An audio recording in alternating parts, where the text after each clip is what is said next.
In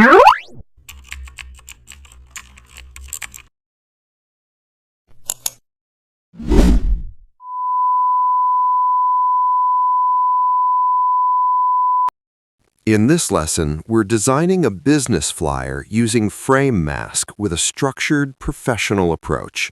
Start by setting up your document with proper margins.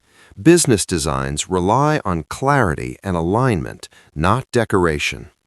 Select the Frame tool and create image placeholders where visuals will sit. We're deciding hierarchy before adding content. This keeps the design focused and readable. Drop images into the frames.